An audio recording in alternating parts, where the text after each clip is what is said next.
Everybody Hates Rand is a Wheel of Time podcast that will contain spoilers for all 14 books. So if you're anti-spoiler, stop this, read all 14 books, and come back. We'll be here, waiting. Our title is a joke and is meant to be taken as such. Everybody in this context refers to us and our cats. You are free to feel however you want about Rand. He's a fictional character. Please don't DM us. The world is a mess, Dark One stretching out his hand. The dragon's reborn, the fire's been fanned, but everybody hates Rand. Everybody hates Rand. Everybody hates Rand. This is Everybody Hates Rand, your friendly neighborhood Wheel of Time podcast. I'm Emily Jushaw. And I'm Sally Gutcher. Here we are in Malden. Fucking Finally. finally. Yeah. And it's Ode exactly... to Joy starts playing. Both of us off too. Whatever. Listen, music, there is a small black hole in my brain where knowledge of music would go.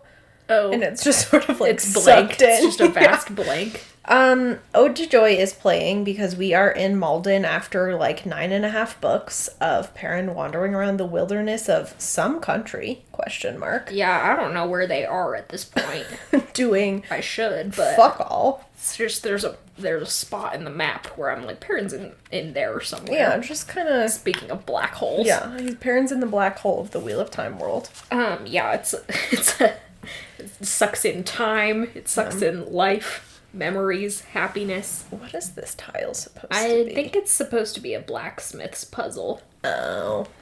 Which is That makes funny sense. because it's a fail point of view, but I guess she does reference a blacksmith's puzzle in this chapter and talks about how Perrin likes them. The Malden sequence is pretty much as disappointing as you'd expect. Or maybe that's your thing, is big battles while women are helpless in basements, you know? Like, Maybe that is... everyone has different likes and dislikes. It's not one of mine, but to each their own. Yeah. This is a 3-chapter sequence. It starts with Fail and company, getting ready to leave via Galena.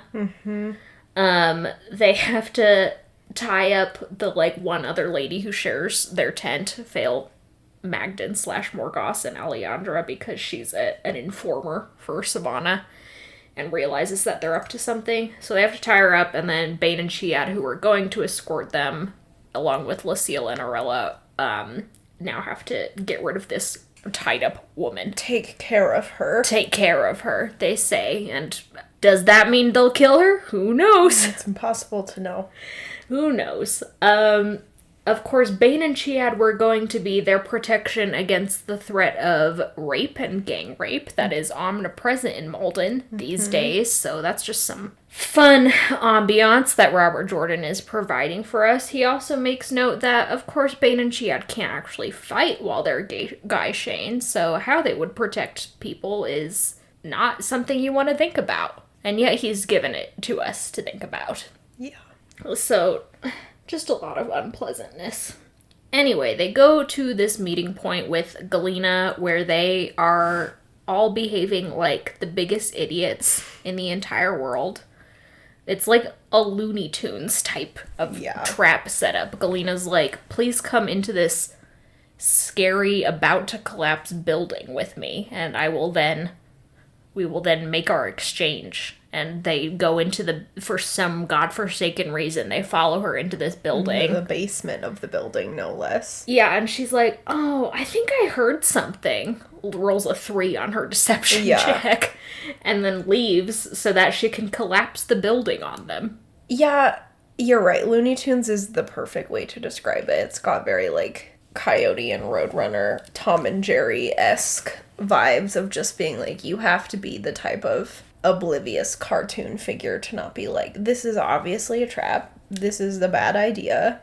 And yeah, it's just a great encapsulation of how Robert Jordan has been insisting that this entire time that Fail is a competent and intelligent person and is, like, doing the best anyone could in this captivity, and yet continues to force her into situations where she then makes very incompetent and bad decisions. Yeah. Like, you can't have it both ways, you idiot. Yeah, I also just, like, don't understand how the house even, like, collapses. She's got some sort of, like, Rube Goldberg machine. Yeah, she's, that, like, rigged it to collapse, we later find out, and it's like, what, is she a fucking structural engineer? Yeah, what the... But you're right, it is exactly the type of paradoxical situation that Robert Jordan loves to put particularly his female characters in. Specifically, I don't know, so they can be rescued by men and be put in further danger of assault. Yeah. I understand that the whole project here is, like, Galena is a bad guy and she doesn't want anyone to know that she's Black Aja, so she can't, I mean, I think she very easily could have just, like, brought everybody out and then left and been like, they don't know anything about me. She's just so evil that she can't comprehend helping anyone but herself, is the Robert Jordan so character summary. The whole thing is dumb. It also, like you said, like, puts Faye out of the city when the battle happens, which I also don't understand. Like, let her fight. Yeah, it's literally just to get Faye out of the situation. It's not like she doesn't meet up with Perrin later. Yeah. You know, it doesn't extend the plot. It just sort of moves the pieces around the board in a way that Robert Jordan is satisfied with. And it doesn't even, it's not even, there's no tension for us because we know exactly what's going to happen. Because that's what Robert Jordan has done by setting up all this dramatic irony with us already knowing Galena's Black Aja. Mm-hmm. And then for some reason he's insisting that all of these characters would trust her anyway. And so we're like, yeah, obviously Faye and her friends are going to get fucked over by Galena, but also she's not going to die because this is the Wheel of Time. Yeah. A high fantasy series where main characters don't die. So, like, okay, it's just transparently like I'm moving Faye out of the picture. Mm-hmm. Which is frustrating. We then... Oh, sorry, I didn't even describe how they fucking are going to get out of this. They're like, we can't... First they try and, like, move things around so they can climb their way out. But that doesn't work. They feel like they're gonna get the building further collapsed on them. So they're like, we'll have Malden, like, wave a flag that's tied up outside using channeling to, like, try and get someone's attention, which of course, since she's so bad at channeling, is going to be difficult. So then we also have Faye being like, there are lots of kinds of fights, and this fight is that we all have to keep Malden's spirits up. So it's this elaborately, like, feminine coding. Yeah. We all just have to sit around and encourage Malden, rub her feet, blah, blah, blah, blah, blah, because God forbid women actually participate in a fight. Yeah. So. Let Faye kill Roland. I know. Or Savannah. Oh, God, Savannah. We'll get to that in a minute. Perrin is outside of Malden on this hills. Niald has summoned the huge cloud of fog to obscure them. Apparently was like, oh shit, that's way bigger than I thought it was. But they're all hidden in fog while they're sort of moving people about. Mm-hmm. There's a hilarious line here where, right at the beginning, where Perrin is like, yeah, soon what's going to happen is Elise, who is Galena, but he thinks her name is Elise. He's like, soon, because obviously she will have carried this message to Faye. Soon Faye's going to know to go to XYZ place.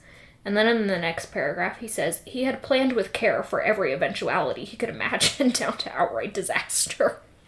Clearly not. Yeah. That Galena would betray you?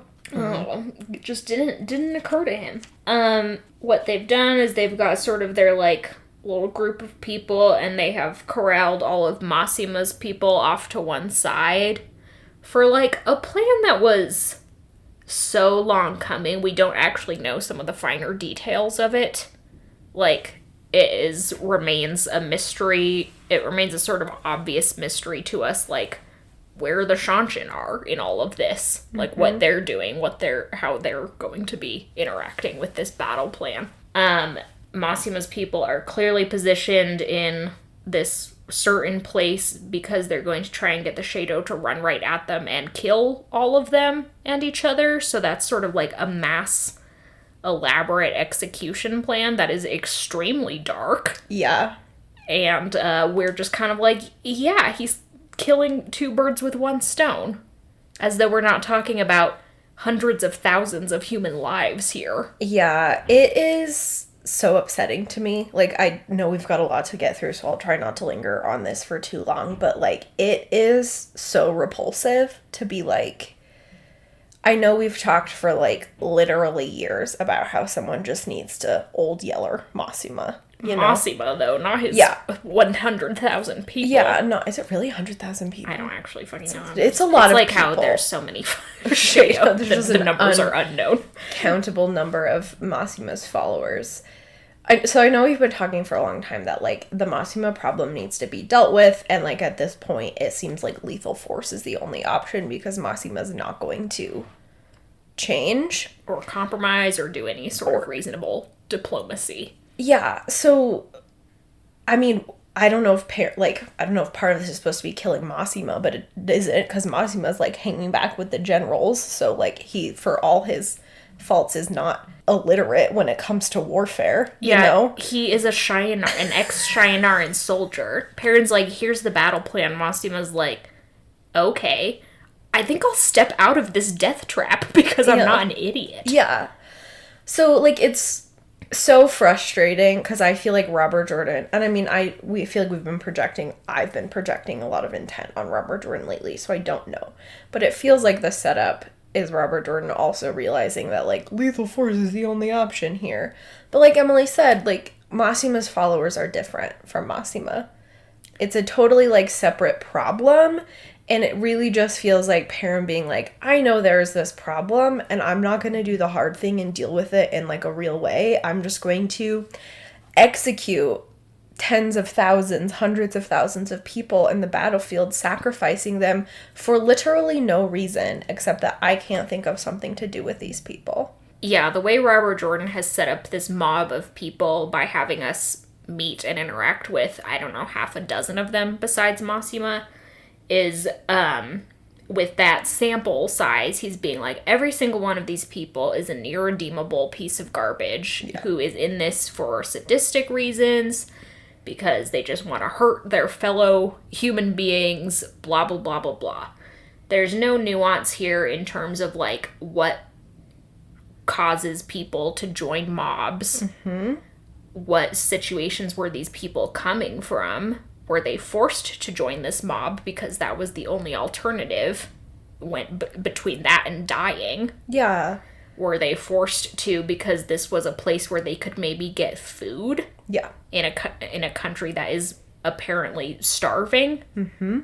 Like, it's just so unsympathetic to what drives people to make these horrific decisions. And so, like, yeah, I don't have a lot of sympathy for, like, the people in Masima's gang who are cutting off ears and stringing them around their necks, obviously, but there's a lot of difference between that person and presumably the 100 other people besides them who are just here because they're sort of people who made bad decisions or made impossible decisions. Yeah, no, that was so eloquently put, and it just, like, it's such a moment of, like, stark, like, dual morality, like a binary morality, like people are either good or people are evil, that this series depends a lot on, I guess. We've talked about that at length, but it's just so gross, because we can set up Perrin, like, you know, assassinating this mob of people with what happens with Aram in this chapter. Spoiler alert. RIP. You know, this is the infamous scene where Aram tries to kill Perrin, and then Robert Jordan bitches out and doesn't make Perrin kill Aram. Aram just gets sort of, like, murdered by arrows. By stray arrows, and Perrin steps over his warm corpse and is like, well, I shouldn't have given him that sword. Well, that sucked. No mention of Aram ever again. Like, it's so cruel. It's so awful. But what happens is that, Aram has been brainwashed by Massima into thinking that, Perrin and Elias are dark friends because they've got their special wolf eyes, and that Perrin is a bad guy who's going to hurt Fail, and somehow Aram's loyalty has switched entirely to Fail rather than Perrin. Yeah, he's, convinced Aram that Perrin is actually the architect of the destruction in the Two Rivers, and therefore the, behind-the-scenes murderer of Aram's entire family. Yeah. So, if I were convinced of that, I, too, would probably try to kill Perrin. Sure. But, Robert Jordan has been spending so much time with Perrin agonizing over Fail, not really doing anything other than that, and making deals with the Shanshin, that sort of, characters like Aram have fallen a little bit by the wayside. We've been told a few times that Aram has been hanging out with Massima, but because we're not in Aram's head, and because Perrin is not caring about what's happening in Aram's head, this sort of comes out of nowhere. Yeah, it does feel, very random, and we can talk about that more in a second, but before I forget my point, the mass execution of Massima's followers feels particularly disgusting, because we have the exact, sort of parallel of, Aram as a, indicative of what most people in the mob are probably like. Someone who had really tragic things happen to them, who had no resources, and like you said, found a place where they could find food and community and relative safety because they could get weapons and, not be alone in the wasteland, and just a field where the Shanshin could kill them. So that's what happened to Aram, and we're just being well, Aram should be killed because he fell for it and decided to do something violent, when Massima's probably made a pretty convincing argument that Perrin was the architect of all this destruction, because in some way he was. Mm-hmm. And that's fine. We're all responsible for various things, So it just, is so gross. It's just so gross. And maybe it's supposed to be, but I hate it. And well, it's just transparently at this point in the series Robert Jordan ticking off problems that characters need to solve. Yeah. And it's Aram's a problem because Aram no longer has a place in the narrative. Yeah. Therefore, I'm going to sideline him into Massima's sort of group of people and have him be killed. Yeah.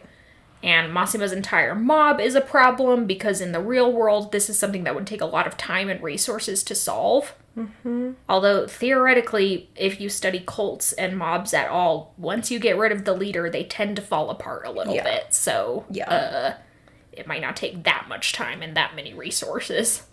Just kill Massima. 60% of the problem will be solved right there. But regardless, Robert Jordan is just I'm just Yeah. moving pieces on the board at this point, and my movements, my hands on the pieces are becoming ever more transparent. Yes. Okay. So, yeah, Massima's not an idiot, so he's hanging out with his 300 bodyguards or whatever, with hanging back with the generals. Perrin's how do I know your people won't just fucking cut and run as soon as they get charged at? And Massima's oh, well, I too signed off on this death trap, so I've threatened them horribly, and they'll just definitely stand and fight. Yeah.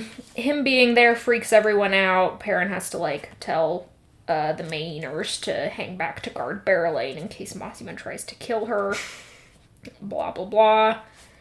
Perrin goes to Magden's crew, Basil, Gil, Linny, etc., because they are in charge of getting more or less the civilians in this camp, the servants, people like that, off to a safe distance. They leave. The maidens, the scouting maidens, are we have eliminated all of the sentries. They come back, and everyone sort of lines up and gets ready, I guess. Some shadow, come out to sort of go into the fog, so they're okay, we better get ready.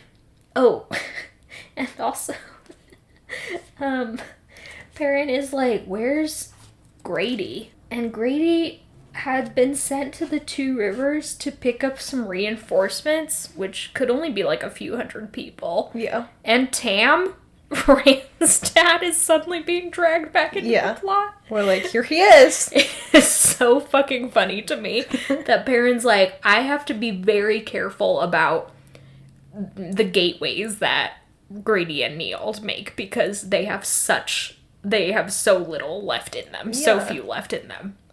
And he's like, I am going to use one of those precious resources to go to the Two Rivers and get like 200 archers and Rand's dad, because he's the only guy I can trust to command the Two Rivers people. Which you just have to imagine Tam Althor's like doing his thing. Suddenly a man in a black coat comes up and is like, you need to go to this fucking battle. I'll teleport you there. By the way, your son's the Dragon Reborn. And Tam's like, what? I also think it is wild that we are in book 11 and Tam's like, my son is what? And Perrin's like, I have known this for the last 7 books. Yeah. And simply did not tell you. Just don't worry about it, Tam. And Tam's like, okay, I'm a man, so I can't make a fuss or show any emotions about anything besides stoicism. Yeah, No wonder Rand's fucked up. Sorry, Tam, but bad. But masculinity traps us all in the end. Toxic masculinity. God damn it. It strikes again. It is very random. Like, I know the longbows, the Two Rivers longbows, and perhaps the whole point of this is to reintroduce them as an effective weapon. I assume so Matt Cathon can just Kirby-like swallow them into his army. So my best guess is, like, we need to reintroduce that they are an effective weapon of war. And they are very helpful in this battle, you know, they're very powerful longbows. But it's like, you have so many tens of thousands of people to fight this battle. You need 200 longbows to win. It's also like, Perrin had this gateway at his disposal, and instead of sending Grady or Niald to any of his other, like Rand, for example, to get help, he was like, the Two Rivers, Tam Althor is the only person I can rely upon. It's just...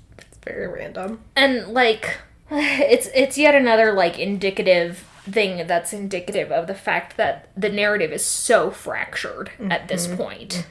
Characters don't know where the other characters are. They're not in communication with each other. They're all doing their own separate things. They have their own separate agendas.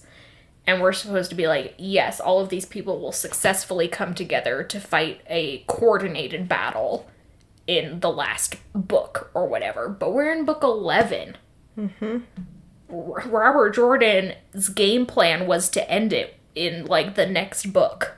It was only because he died and Brandon Sanderson was like, there's no fucking way This man was a maniac that this series went on for another 3 books, and, like, it just doesn't make sense. Yeah. It was okay for the narrative to be this fractured roundabout book 7, 8, 6, 7, 8, but at this point we should be on a trajectory to bringing people back together. Yeah. Not forcing them further apart. Yeah, or bringing more players onto the board at this point is also frustrating me a lot, because, like, we've got so many plots to keep track of, and so many subplots to keep track of, that now I'm like, great, I have to remember that Tam Althor has 200 to 300 Two Rivers longbows floating around. Yeah, that, like, little additional force. And Robert Jordan is just, like, the way that I need to reintegrate my characters is by integrating the Shanshin into their forces, and not having Rand and Perrin and Matt reunite and, like, be a united force, because, I don't know, their years of childhood friendship are going to carry them through the horrific emotional and physical traumas that they've all suffered separately. You know. Robert Jordan doesn't give a shit about friendship. He doesn't believe in it. Rainbows. Unicorns. No friends in this book. And nobody likes each other. Perrin doesn't even talk to the wolves. That's all I was looking forward to. No, I want some wolves back. Give me the wolves. Anyway, we flash back to Fail and her people. Malden has finally, some people show up, including all of, like, 1,000 of Fail's followers who have all sworn fealty to her. Plus Roland and all of his buddies who are sexually exploiting these women. And they're like, don't worry, we'll get you out, because they saw Magden's flag. So, successful plan, but now we're back. Roland's back. We're back in the trap. Yeah. But Fail's like, oh my god, I'm so happy to see him. This is the best thing that's ever happened to me. Anyway, they get the battle started by Perrin and Aram just, like, walking out of the mist, you know? Dun, dun. It's supposed to be super cinematic, but it's kind of laughable. Yeah, I think it would be funnier if Neil made the mist go away, and It's then just like, all of a sudden there's like 200,000 people on the hill. Yeah, it would have been a little more like the, it's like the Mulan scene, you know, where it's the Huns on the top of the mountain, and you're like, oh shit. But instead it's just Perrin and Aram, and the Shadow are like, okay. Two guys, two randos, that's fine. As the battle starts, and as, you know, it becomes clear that there's going to be a pitched battle, they're all watching to find out if there's going to be major, retribution from the channelers within the Shadow camp. They are all trying to see if the tea will work.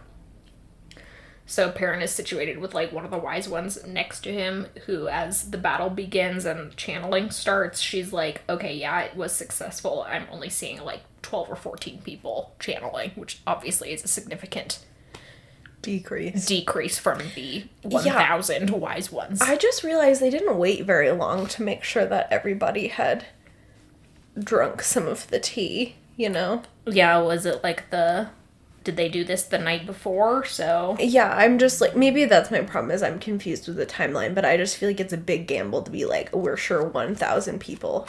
I mean, you would hope that everyone is drinking water every day. These 14 who are unaffected are just dehydrated as fuck. Dehydrated. I just feel like they subsist only on coffee. Yeah. I guess coffee has Yeah, water. they're the Diet Coke addicts. Yeah, there are people. I just feel like it's a big gamble to be like... Water haters. Water haters. Team water hate. I love water. I'll die if I don't have a little water every minute. Unlike me, I'll die if I have to drink water. We're perfectly balanced. Yeah, stop it. And so the battle begins. Perrin is overcome by his, you know, barbarian rage and rushes, even though he's supposed to hang back, because he's just so anxious to get to the gates of the city and meet up with Fail. Fail, meanwhile, the Roland and his pals move enough stuff that eventually they're like, okay, we can't move anymore without it falling, but we have created a path for you to get out. So all of the women have to climb out. Roland insists on Fail being first, and pinches her ass when she has to climb over him. And she says, she laughed in spite of herself. The man just would not stop trying! Exclamation point. Which just sort of brings us to a sort of omnipresent, I don't want to call it a misconception, because that implies some sort of innocence, but there was this thing going around for quite a long time, and is still going around, that persistence in a man is a highly romantic quality. Yeah. It's in, like, the fucking Notebook, you know, that old gem. Mm-hmm. It's in a lot of rom-coms that a man, once he's told no, if he just keeps trying in, you know, quote, charming ways, then eventually the woman will give in to his advances. And it's romantic because the implication is that the woman is either too foolish to know what she wants for herself or cannot admit what she wants for herself. So it is built upon the back of infantilizing women.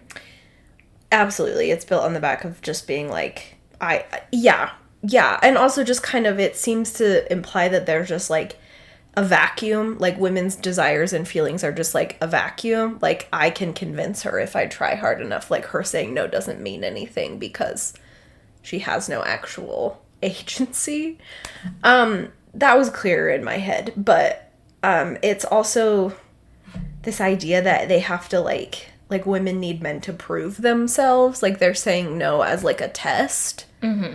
And it's like, no. Like, you don't have to prove yourself. Yeah, women should be taken at face value. Yeah. Obviously. If you say no, it's no. Leave her alone. But in this sort of men are from Mars, women are from Venus notion of gender that Robert Jordan is operating on, yes, women do need to be proved. Women do need to have men prove their loyalty and desires to them, and men have to jump through all these sort of, like, chivalrous hoops in order to convince women to love them. Or something? Yeah. I don't know. But also, you know, the omnipresent women are too stupid to know what they want. And all of this is just sort of to make Fail more, like, in the Roland camp. We're never meant to be like, oh, yeah, Fail's definitely gonna cheat on Perrin with Roland. But, like, it's meant to be like, Fail is like, yeah, Roland's flirting is harmless, and I like it. And it makes me feel desired, and I enjoy it, and it's no big deal, and he's my friend, blah, blah, blah, blah, blah. Yeah, we've talked so much about, like, the massive insensitivities that are happening in this plot, particularly around what happens to women, what happens to people in general, what happens to women in prison camps. And this idea that she would find his constant attention charming is, like... Instead of deeply, deeply threatening. Yeah, instead of being like, I have to play along because I am worried about what happens when I don't, which is more in line with reality. It's really dangerous. Like, I'm constantly trying to be more careful about, like, if I'm offering criticism in good faith or bad faith, and how much, sometimes things are just books and not everything that's presented in a book is endorsed in a book. But I do also believe that the things that we read impact the ways that we think. And if you are a young man who reads texts predominantly like Wheel of Time, where you are being presented with this idea that women find constant advances charming and it makes them feel protected, like, what are you learning? It's so upsetting to me. Ugh. But, like, Malden drinks water from the canteen and immediately passes out, so I guess that's how strong the tea ended up being.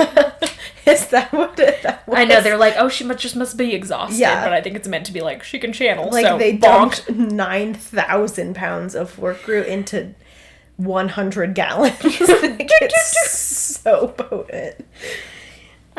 We switch back to Perrin as he is fighting through Malden. Aram tries to kill him, and Aram dies. And Perrin, like you said, steps over his warm corpse and is like, well, live and learn, buddy. Yeah.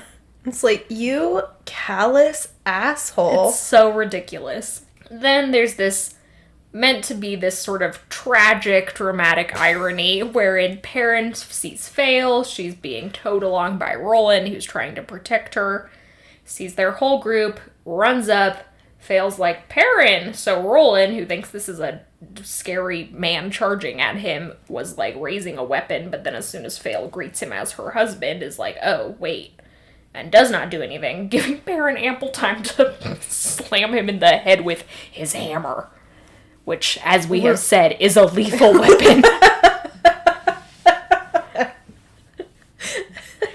Like, Perrin fucking blunt force trauma-ing Roland into the next decade. Do you think Roland's like, a hammer? Only a creative and...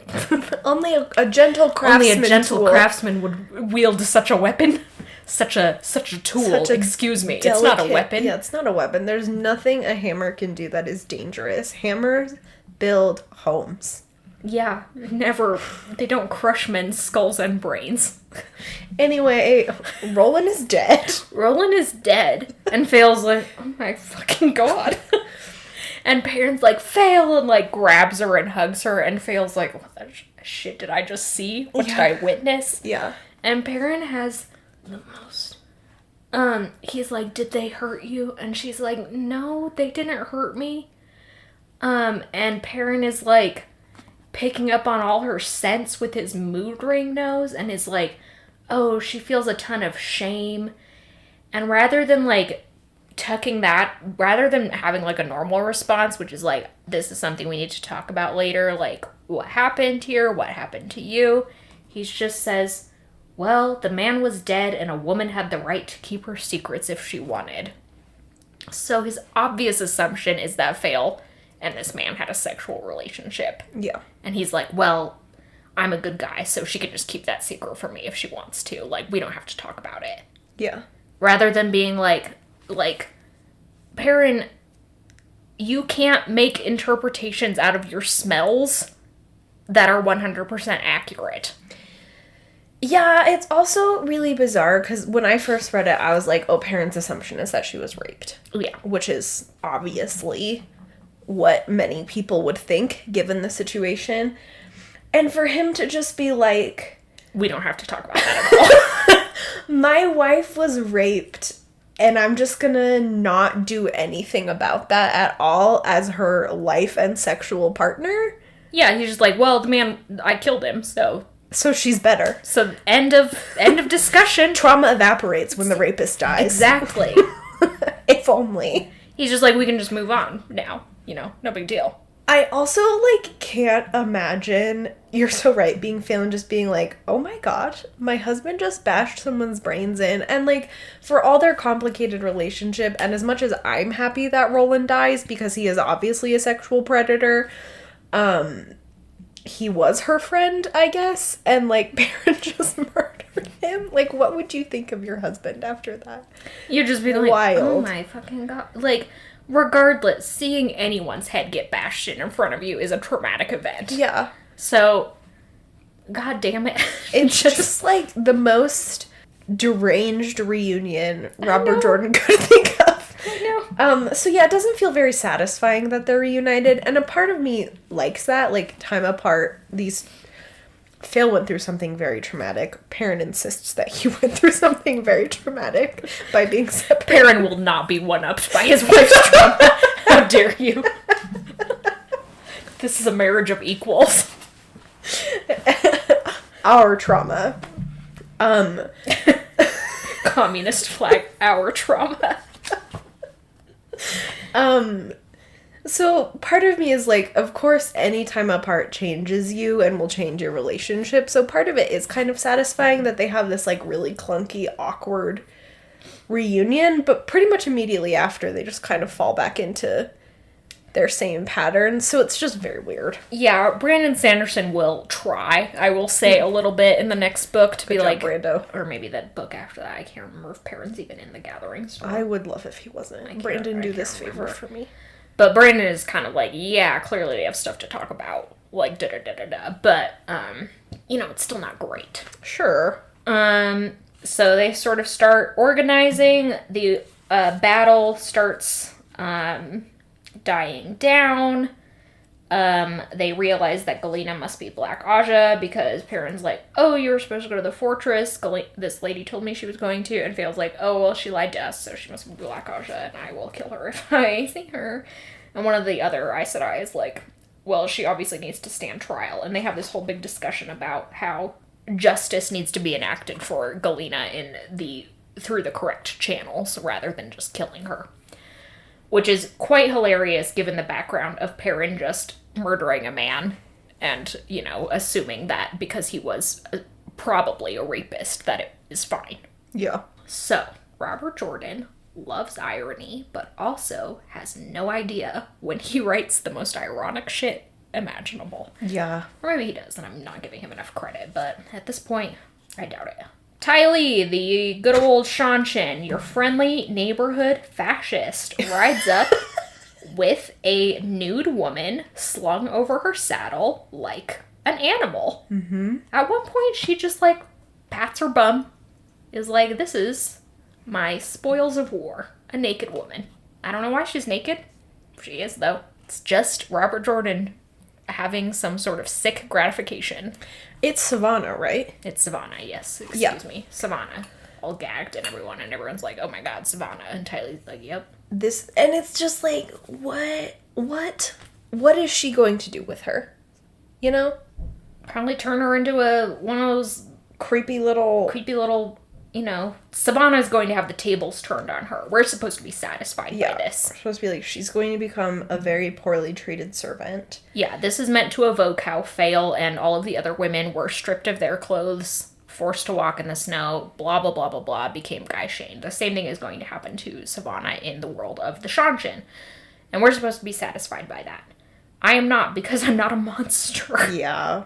Yeah. And it doesn't make me think better of the Shanshin, which Robert Jordan is clearly positing it to. Yeah. Like, look at these dispensers of justice. Yeah, the justice, it's... You're right. The irony in this scene is unbelievable. Because so many people are operating with this, like, Hammurabi's code, eye for an eye, sort of form of justice. And then they're having this, like, discussion about someone being put on trial. Yeah. That one's food for thought. Yeah, we'll really have to digest that one. Tylee is like, yeah, the battle's pretty much over. Most of Massima's people are dead. Massima himself and his 200 surviving followers have gone God knows where, so blah, blah, blah, blah, blah.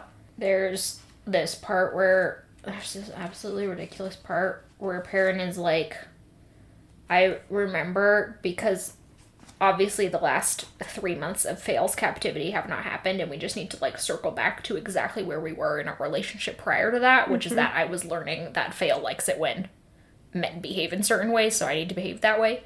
So he's, like, leering at Savannah, and Fail's like, could you not right in front of me? Dear God.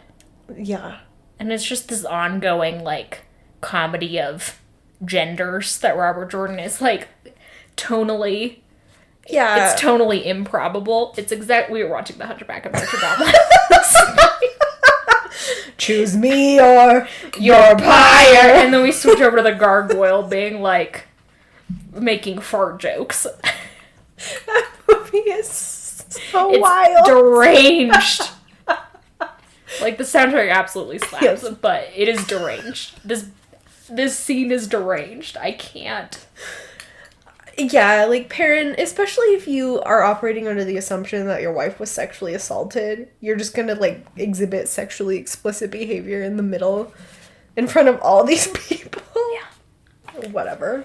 We then have the most horrendous of, in the series of horrors, we have the biggest horror, which is that at the end of this, Tylee's about to ride off, and she says, immediately after saying we've taken X number of women captive to enslave as our Damon, she's like, you should call me Tylee, and gives her hand to shake.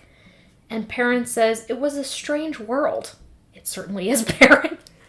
He had gone to her thinking he was making a deal with the Dark One, and the Light knew some of what the Shanshan did was beyond repugnant, but the woman was stalwart and true to her word.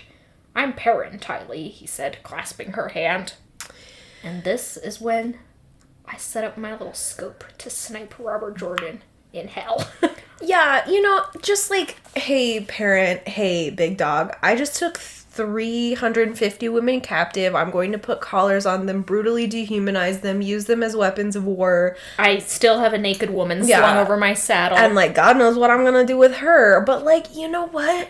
You're a real stand-up guy, and I want to be your friend. And Perrin's like, you know what? Same. You too participated in this battle that could only go well for you. And you had no reason to not want to participate in, given how many concessions I made. Yeah. Yeah, you're great too. You're such a great person. I really value you as a person, as a friend. It's the, like, little bit of stuff that bothers me is, like, not a big deal. Where's your spine, Perrin? Yeah, Perrin, look, listen. Perrin, I don't fucking care if Tylee is your new goddamn best friend, but don't go making sweeping generalizations about the Shanshan. Yeah. Some of what they do is bad. Some of what they do is bad. All of what they do is bad, Perrin. Yeah, their whole empire, they're an empire first, like, end They're of an sentence. empire built on badness. Yeah, built on literally as slavery. Every empire is. Robert, there's this, like, playing both sides type of thing going on here. Robert's like, well, there are people on both sides of every war. That is true. There are human beings on both sides of every war. It is in the definition of war, typically, to have 2 or more groups of people in order to fight. But you can't really make the argument that there are, like, human beings on both sides when the only people you show me on the other side are people in power, you know? Yeah. It'd be one thing if, like, it'd be one thing if our, like, main Shanshan character was Olivia. Olivia's a great character. Mm-hmm. But instead we're like, Tylee is amazing. Tuon is sensational. Suroth is a little crazy, but it's kind of funny, right? I'm sick of this shit. At the very end, Galena gets taken captive Galena again. gets recaptured. Oh no, darn. And it's just like... It doesn't pay to be evil, does it? You too will be forced into this absolutely bizarre, sexually coded slavery that only gratifies your male author and readers. That's how it works if you're an evil woman. So don't be an evil So woman. don't be an evil woman, and definitely don't be a You lesbian. need to be pink and frilly and comply. It's the only sort of woman who... Pink and frilly and compliant. Yeah. Well, we made it through this episode. We did it, you guys. We are on the other side of the Fail Gets Kidnapped arc. God, it's like breathing fresh air. Fresh oxygen. Thank God. Ugh. Okay. We're going to read a couple more chapters next week about women making bad decisions. It'll be Elaine. Surprise, surprise. Yeah, well.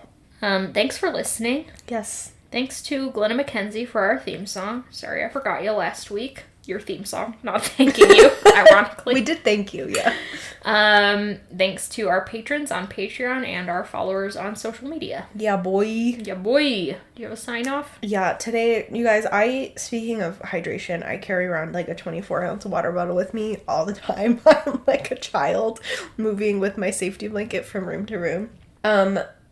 And today I dropped it on my foot. Oh, no. And it hurt so bad, and I'm gonna have a big old bruise on my toe.